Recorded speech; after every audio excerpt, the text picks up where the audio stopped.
My name is Kurt Kaminsky, and I run a used car lot in upstate New York. Nothing fancy, just honest deals for honest people trying to get from point A to point B without breaking the bank. What I never expected was discovering I was someone else's plan B all along. It started on a Tuesday evening in October.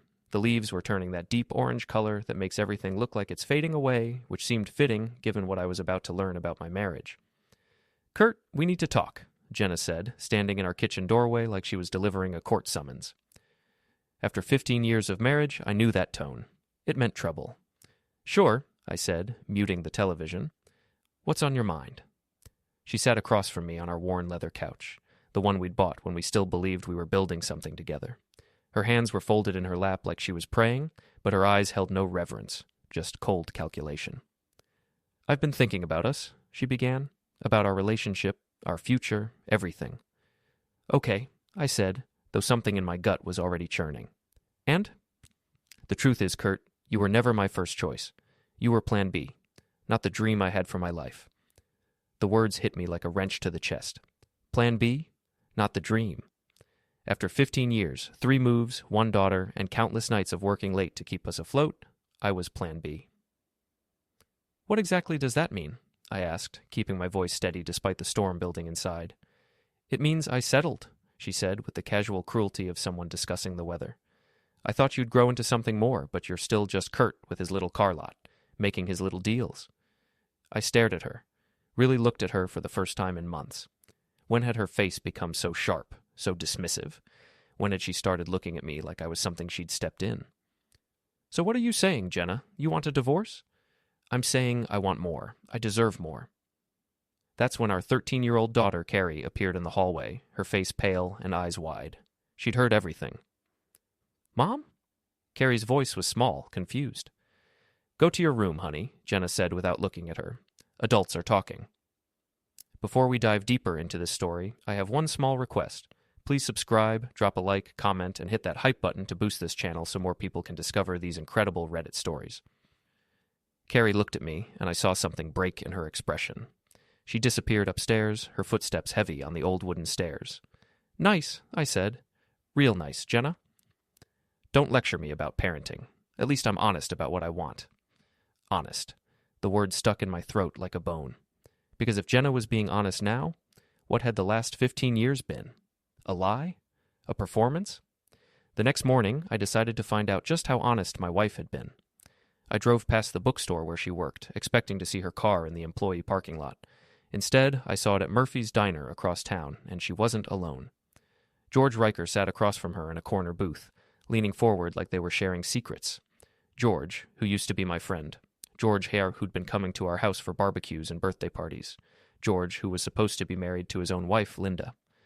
I parked where I could watch them without being seen. Jenna was laughing at something George said, her hand covering his across the table. It was the kind of laugh I hadn't heard from her in years. Genuine, bright, alive. My phone buzzed with a text from Jenna. "Working late tonight? Don't wait up?" Working late, right. I drove back to the lot, my mind racing. Anna Martinez, my manager, took one look at my face and poured me coffee without asking. "You look like someone stole your favorite wrench," she said. Anna was the kind of person who noticed everything, but only spoke when it mattered. She'd been running the day-to-day operations for 3 years, and I trusted her judgment more than most people's. "Jenna and I had a conversation last night," I said. "The kind that ends marriages? The kind that reveals they were never real to begin with." Anna nodded slowly. "I'm sorry, Kurt. That's rough. The thing is, I think there's more to it. I think she's been lying about a lot of things." "You want to know how much?" I looked at her. "What do you mean?" "I mean, if you want to know the truth about what your wife's been doing, you might not like what you find." "Tell me." Anna hesitated, then pulled out her phone. "Megan Walsh came by last week looking for you. When I told her you weren't here, she started talking about how Jenna's been having these study sessions with George. Said they've been meeting up for months. Megan was Jenna's best friend, a gossip who collected secrets like baseball cards. If she was talking, everyone already knew." "Study sessions," I repeated. That's what she called them. But Megan was smirking when she said it. I felt something cold settle in my chest. Not anger yet, just a crystalline clarity that cut through 15 years of assumptions. "Anna, I need you to do me a favor." "Name it." If anyone comes asking about me, about the business, about anything, you tell them we're doing great, expanding, thriving. Are we? We're about to be. That evening, I came home to find Jenna getting ready to go out. She was wearing a dress I'd bought her for our anniversary 2 years ago, the one she'd claimed was too fancy for anywhere we ever went. Going somewhere nice? I asked. Book club, she said without meeting my eyes. We're discussing that new mystery novel everyone's reading. Which one? She paused, lipstick halfway to her mouth. You wouldn't know it. Try me. It's complicated, Kurt. You wouldn't understand. There it was again, that dismissive tone, like I was too simple to comprehend her sophisticated world of books and study sessions and mystery novels she couldn't name. Have fun, I said. After she left, I went through her things, not proudly, not happily, but methodically. I found hotel receipts tucked in her jewelry box, text messages on her old phone that she thought she'd deleted, pictures on her laptop that told a story I'd been too trusting to see. George wasn't just her friend, he was her escape plan, her upgrade, her real choice. I was the safety net she kept around while she figured out how to jump. The texts were the worst part. Months of messages about how trapped she felt, how she deserved better, how George understood her in ways I never could, how they were planning to be together once she figured out how to leave me without losing too much in the process. One message stood out. Kurt's so clueless. He actually thinks we're happy. This is going to be easier than I thought. I sat in my kitchen, surrounded by evidence of my wife's betrayal, and felt something shift inside me. The hurt was still there, but it was hardening into something else, something colder and more focused. Jenna wanted to play games? Fine. But she'd picked the wrong opponent. I'd spent 20 years learning how to read people, how to spot lies, how to negotiate from a position of weakness and come out ahead. Every customer who walked onto my lot thought they could outsmart the used car guy. Most of them learned otherwise. My wife was about to get the same education. The next morning, I started my research. If Jenna thought she was playing chess while I played checkers, she was about to learn that I'd been studying the board longer than she realized. First stop, the Rusty Nail, the bar where half the town's business got done over beer and gossip. Tommy Brennan, the owner, had been selling cars before I was born. He knew everything about everyone, and more importantly, he knew how to keep his mouth shut when it mattered. Kurt, Tommy called when I walked in. Little early for you, isn't it? Coffee's fine, I said, sliding onto a bar stool. I need to ask you something, Tommy. Shoot. You hear anything about my wife lately? Any gossip making the rounds? Tommy's expression shifted. He set down the glass he was cleaning and looked at me carefully. You sure you want to know? I'm sure. Word is she's been stepping out, with George Riker. Megan Walsh has been running her mouth about it for weeks. What exactly has Megan been saying? That Jenna's been meeting George at the Sunset Motel out on Route 9, that they've been planning this for months, that she's been talking about leaving you once she gets her affairs in order. Affairs. The word had multiple meanings, and I was pretty sure Jenna was juggling both kinds. Anything else? George has been bragging about it. Subtle-like, but bragging all the same. Says he's finally getting what he deserves. What he deserves. I filed that away for later. Thanks, Tommy. I owe you one. You don't owe me anything, Kurt. Just be careful, okay? George isn't as harmless as he pretends to be. I drove to the lot, my mind working through possibilities. Anna was already there, going through paperwork with the focused intensity that made her invaluable. Morning, boss. You look like you slept better. I did. Clarity has that effect. Find what you were looking for? More than I wanted, less than I need. I told her what Tommy had said, watching her face darken with each detail. That snake, she muttered. Both of them. Here's what I need you to do. Call the bank and change all the access codes on our business accounts. Make sure only you and I can authorize anything. Done. What else? I want to know everywhere George Riker does business in this town. Who he owes money to, who owes him money, what side jobs he's working, everything. Anna smiled grimly. I can do that. My cousin Rosa works at the credit union. She might have some interesting information about Mr. Riker's financial situation. Perfect. And Anna, if anyone asks, we're doing great. Business is booming. We're thinking about expanding to a second location. Are we? We might be. Depends on how things shake out. That afternoon, I followed George. Not obviously, not dramatically, just the patient surveillance of someone who knows how to wait for the right moment. He drove to 3 different locations, a garage where he did freelance mechanic work, a pawn shop where he seemed to be selling something, and finally, to Megan Walsh's apartment complex. Megan lived in one of those upscale places with names like The Residences at Somewhere Important, the kind of place that charged extra for the privilege of having a doorman who pretended to remember your name. I parked across the street and watched George go inside. 20 minutes later, Jenna's car pulled into the visitor parking.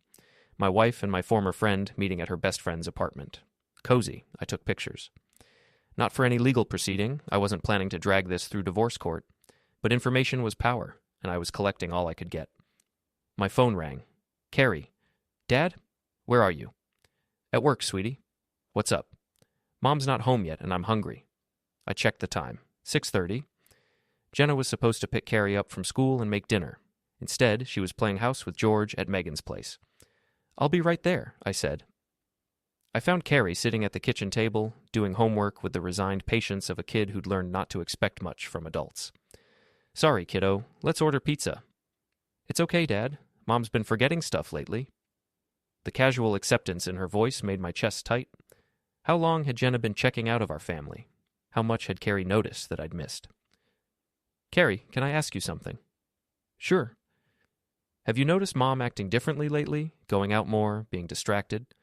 Carrie looked up from her math homework, her expression too old for 13. She's been on her phone a lot, and she gets this weird smile sometimes when she's texting, like she has a secret. Do you know who she's been texting? Mr. Riker, I think. I saw his name on her phone when she left it on the counter. Mr. Riker. George had been coming to our house for years. Carrie had known him since she was little. The betrayal wasn't just mine, it was hers, too. Dad, are you and Mom getting divorced? The question hit me like a punch. I wanted to lie, to protect her, to pretend everything was fine. But Carrie deserved better than the performance her mother had been giving us. I don't know yet, sweetheart, but whatever happens, it's not your fault, and I'm not going anywhere. She nodded solemnly. Good. I like living with you better anyway. Why's that? You remember to feed me. Despite everything, I laughed. Fair point. After Carrie went to bed, I sat in my kitchen and planned my next move.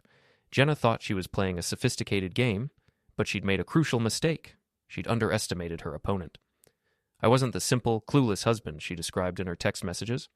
I was a businessman who'd survived 20 years in a cutthroat industry by being smarter, tougher, and more patient than the competition. Jenna wanted to leave me for George? Fine.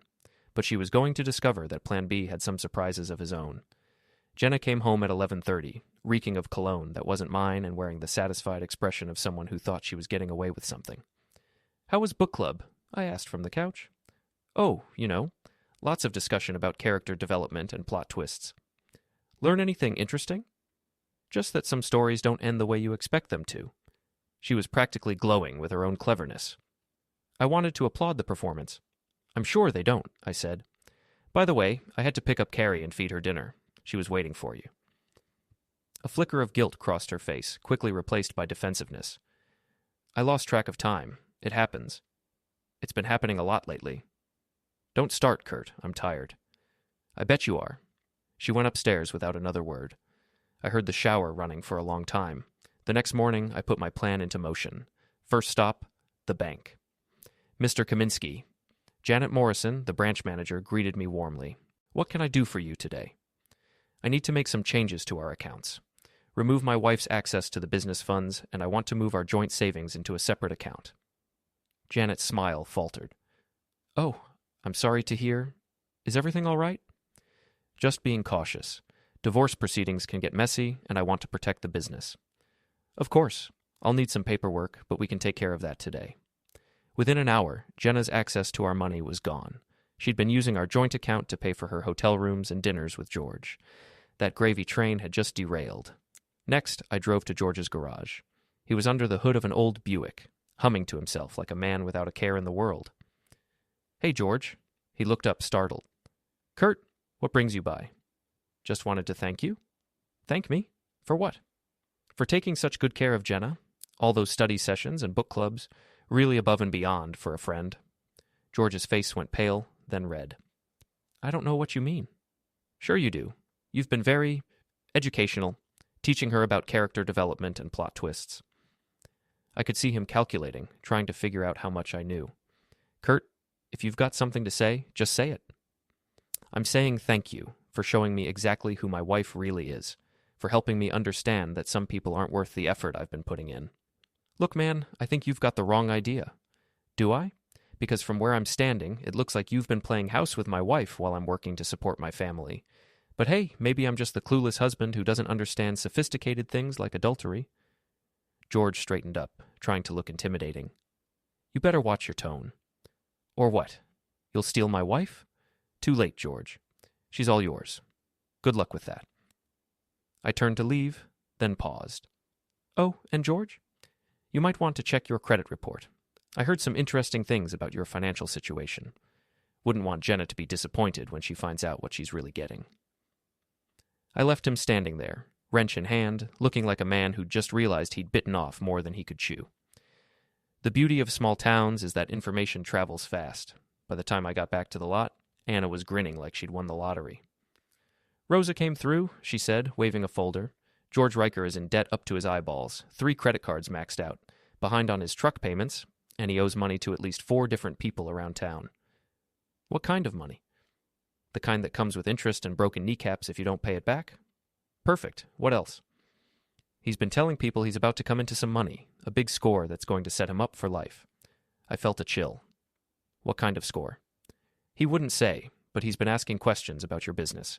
How much the lot is worth, what kind of insurance you carry, that sort of thing. The picture was becoming clearer. George wasn't just stealing my wife. He was planning to steal everything else too, probably with Jenna's help. Anna, I want you to call our insurance company and our lawyer. Make sure everything's locked down tight. And I want security cameras installed everywhere. Today. You got it, boss. That evening, I was installing a hidden camera in my garage when Jenna came home. She was agitated, pacing around the kitchen like a caged animal. Kurt, what did you do to the bank accounts? I secured them, for the business. You can't just cut me off from our money. Our money? You mean the money I earned while you were having study sessions with George? She froze. What are you talking about? I'm talking about the fact that you've been lying to me for months. The hotel receipts, the text messages, the cozy meetings at Megan's place. Did you really think I wouldn't figure it out? Jenna's mask slipped. The pretense of innocence vanished, replaced by cold calculation. So what if I did? You said it yourself. I deserve better than this life. Better than you. You're right. You do deserve better. You deserve exactly what you're going to get. What's that supposed to mean? It means you picked the wrong mark, Jenna. So George isn't your ticket to a better life. He's broke, in debt, and probably planning to use you to get to my money. But hey, at least you'll be plan A in his scheme to commit fraud. You're lying. Am I? Ask him about the $15,000 he owes to Tony Marcelli. Ask him about the repo notice on his truck. Ask him about the big score he's been bragging about to anyone who'll listen. Jenna's confidence wavered. George wouldn't. He's not like that. Isn't he? You've been married to a businessman for 15 years, Jenna. You should have learned something about reading people by now. She stared at me, and I could see the doubt creeping in. The realization that maybe, just maybe, she'd been played as much as she thought she was playing me. I want a divorce, she said finally. Fine by me, but you're not getting half of anything. Not the business, not the house, not the savings you've been spending on your boyfriend. You want out? You can leave with exactly what you brought to this marriage. You can't do that. Watch me. Jenna stormed out, slamming the door hard enough to rattle the windows. I heard her car screech out of the driveway, probably heading straight to George to demand explanations. I finished installing the camera and went inside to check on Carrie. She was in her room, headphones on, pretending not to have heard the fight. You okay, kiddo? She pulled off the headphones. Are you and Mom really getting divorced? Looks that way. Good, she said quietly. She's been mean lately, to both of us. Yeah, she has. Dad, can I stay with you, when you guys split up, I mean? If that's what you want, absolutely. It is. You're nicer, and you remember to buy groceries.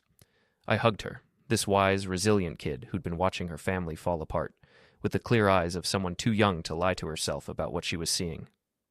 I love you, Carrie. I love you too, Dad, and I'm sorry Mom's being such a jerk. Despite everything, I smiled. Language, young lady. I'm sorry Mom's being such a meanie. That's better. As I tucked her in, I realized that Jenna had given me more than just a reason for revenge. She'd given me clarity about what really mattered. My daughter, my business, my self-respect, those were worth fighting for. Everything else was just noise. 2 days later, my phone rang at 6 in the morning. Tommy from the Rusty Nail.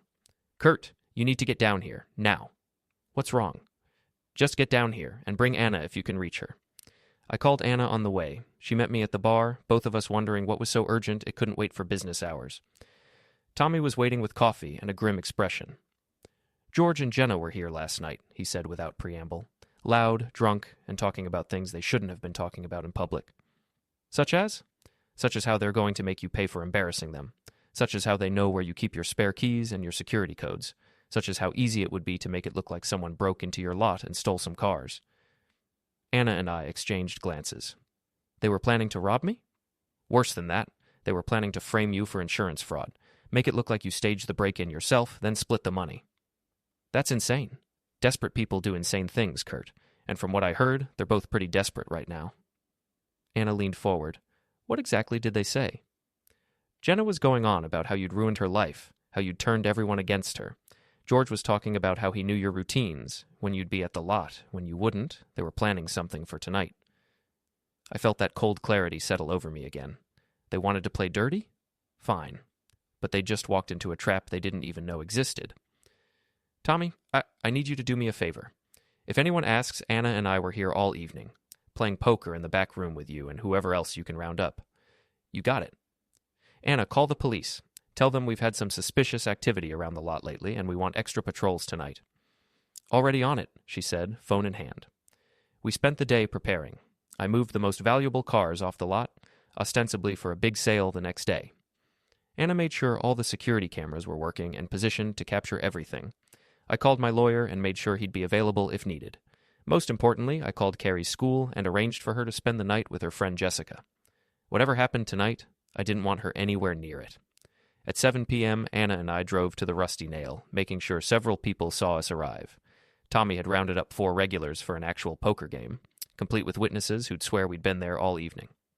At 8:30, my phone buzzed with an alert from the security system. Motion detected in the lot. "Showtime," I murmured. We watched on my phone as 2 figures approached the main office. Even in the dark, I could recognize Jenna's walk and George's bulky silhouette. They were both wearing dark clothes and moving like people who thought they were being clever.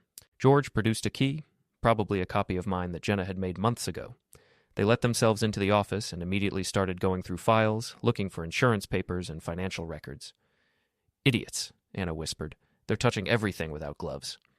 "Good. Makes it easier." For 20 minutes, we watched them search my office, photographing documents and making a mess of everything. Then George started working on the safe where I kept the cash box and important papers. That's when the police arrived.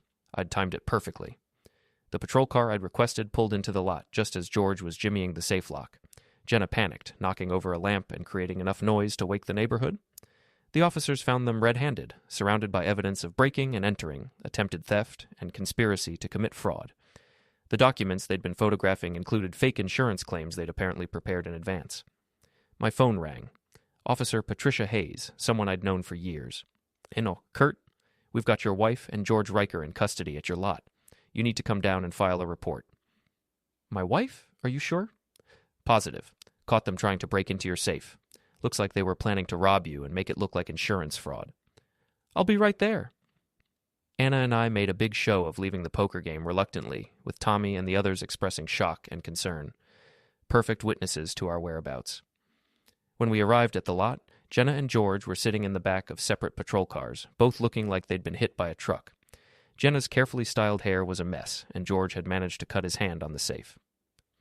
"Evening, officers," I said. "I understand there's been some trouble." Officer Hayes walked me through what they'd found. The evidence was overwhelming. Fingerprints, photographs, the fake insurance documents, even a handwritten plan in George's pocket detailing how they were going to split the money. "Mr. Kaminsky, do you want to press charges?" I looked at Jenna through the car window.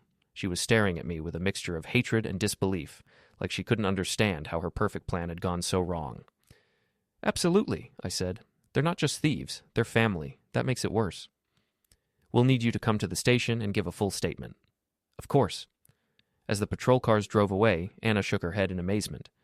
"They actually thought they could outsmart you." "They thought I was Plan B," I said. "They forgot that Plan B usually exists because Plan A was stupid." The next morning, the whole town was talking about it. Jenna Kaminsky and George Riker caught red-handed trying to rob her own husband. The gossip mill was working overtime, and for once, I was the victim instead of the villain. Megan Walsh showed up at the lot before we opened, looking embarrassed and defensive. Kurt, I had no idea they were planning anything like this. Didn't you? You've been spreading gossip about their affair for weeks. You had to know something was going on. I thought it was just, romance. I didn't think they'd try to rob you. Romance. I tasted the word like it was spoiled milk. Is that what we're calling it? Look, I know you're angry. I'm not angry, Megan. I'm disappointed. Jenna was your friend, and instead of talking her out of this stupidity, you enabled it. You made it easier for her to lie to herself about what she was doing. Megan's face crumpled. I just wanted her to be happy. At my expense. At my daughter's expense. That's not friendship, Megan. That's just selfishness with better marketing. She left without another word, and I knew the social circle that had protected Jenna's affair was crumbling. When your friends get arrested for trying to rob their spouse, people start reevaluating their loyalties pretty quickly. Anna found me in the office an hour later, grinning like she'd won the lottery. The phone's been ringing all morning. Half the town wants to know if you're okay, and the other half wants to buy cars from the guy who was smart enough to catch his own wife trying to rob him. Seriously? Serious. We've got 3 appointments this afternoon and 2 people coming in tomorrow. Apparently being the victim of a crime is great for business. Who knew? Also, your lawyer called. He says the evidence is so solid that Jenna and George will probably take plea deals. No trial, minimal publicity, and you'll be free to divorce her on whatever terms you want. I leaned back in my chair, feeling something I hadn't experienced in months. Peace. Jenna had wanted to destroy me, to take everything I'd built and leave me with nothing. Instead, she'd handed me the perfect weapon to destroy herself. Her greed, her arrogance, her absolute certainty that I was too stupid to see through her schemes, it had all backfired spectacularly. Boss? Anna was watching me with concern. You okay? You look, I don't know, different. I feel different. For the first time in years, I feel like I'm exactly where I'm supposed to be. And where's that? Winning. The trial was scheduled for 3 weeks later, but as my lawyer predicted, Jenna and George took plea deals. Jenna got 18 months probation and community service. George got 2 years in county jail, partly because he had priors and partly because the fake insurance documents were his idea. The divorce proceedings were even simpler. When your soon-to-be ex-wife has been convicted of trying to rob you, judges tend to be unsympathetic to claims of marital assets. Jenna got nothing. No alimony, no property settlement, no share of the business. The only thing she fought for was custody of Carrie, and that battle lasted exactly 1 hearing. Your Honor, Carrie said when the judge asked about her preferences, I want to live with my dad. My mom forgot to feed me and tried to steal from us. That doesn't seem like good parenting. Even Jenna's lawyer winced at that one. But the real confrontation came 3 days after the divorce was finalized. I was closing up the lot when Jenna appeared, looking like a ghost of her former self. The confident, dismissive woman who'd called me Plan B was gone, replaced by someone hollow and desperate. Kurt, we need to talk. No, we don't. We're divorced. You're a convicted felon. We have nothing to discuss. Please, just 5 minutes. Against my better judgment, I let her into the office. She sat across from my desk like a job applicant, nervous and defeated. I made a mistake, she began. You made several. I know you hate me. I don't hate you, Jenna. Hate requires caring, and I stopped caring about you the night you told me I was Plan B. She flinched. I was angry. I didn't mean it. Yes, you did. And you know what? You were right. I was Plan B, but you forgot something important about backup plans. What's that? They exist because Plan A usually fails. Jenna stared at me, and I could see her trying to process the wreckage of her life. George was in jail, facing financial ruin when he got out. Her friends had abandoned her after the arrest. She was living in a studio apartment across town, working at a grocery store to pay her legal fees. I lost everything, she whispered. No, you threw everything away. There's a difference. Can't we... Isn't there some way to fix this? Fix what? Your criminal record? Your reputation? The fact that you tried to rob your own family? I was desperate, George said. George was using you, just like I told you he would. But you were so convinced I was too stupid to understand sophisticated things like adultery and fraud that you ignored every warning sign. Tears started running down her cheeks, but I felt nothing. No sympathy, no regret, no desire to comfort her. She'd burned those bridges herself. What about Carrie? She needs her mother. Carrie needed her mother a year ago. when you started neglecting her for your boyfriend. She needed her mother when you were planning to steal from her college fund. Now she just needs stability, and she's getting that from me. You're going to poison her against me. I don't need to. You did that yourself. Jenna sat there crying, waiting for me to offer forgiveness or reconciliation or some path back to the life she'd destroyed. But I had nothing left to give her. I should go, she said finally. Yes, you should. She stood up, hesitated at the door. Kurt, for what it's worth, I am sorry. No, you're not. You're sorry you got caught. You're sorry your plan failed. You're sorry George turned out to be exactly what I told you he was. But you're not sorry for trying to destroy me and our daughter. If you were really sorry, you never would have done it in the first place. She left without another word. I locked up the office and drove home to Carrie, who was doing homework at the kitchen table, the same table where this whole mess had started with Jenna's Plan B confession. How was school? I asked. Good. Mrs. Peterson says I'm doing better in math.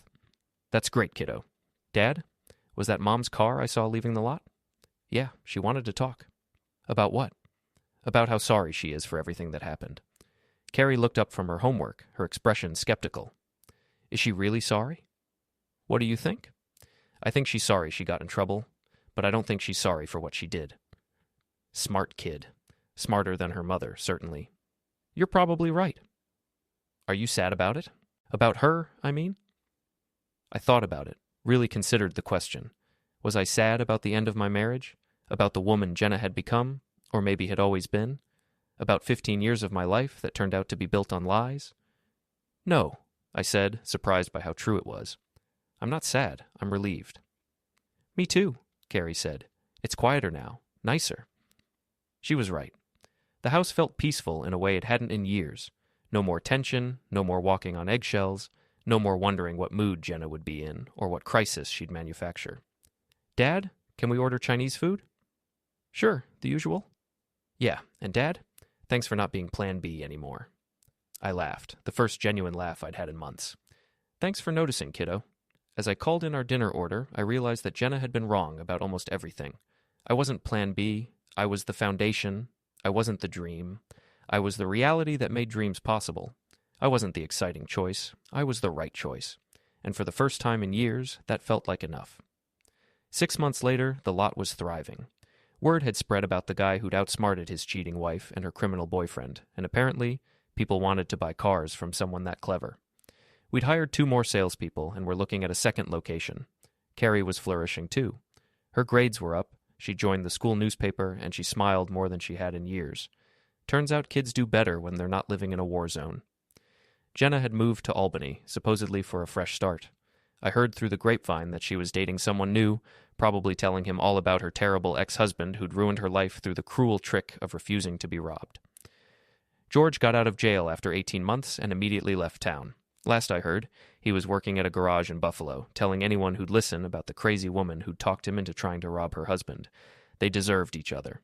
As for me, I was exactly where I belonged, running my business, raising my daughter, and sleeping peacefully at night knowing that I'd won the only game that mattered. Jenna had called me Plan B like it was an insult. But she'd forgotten the most important thing about backup plans. They're designed to work when everything else falls apart. And I worked perfectly.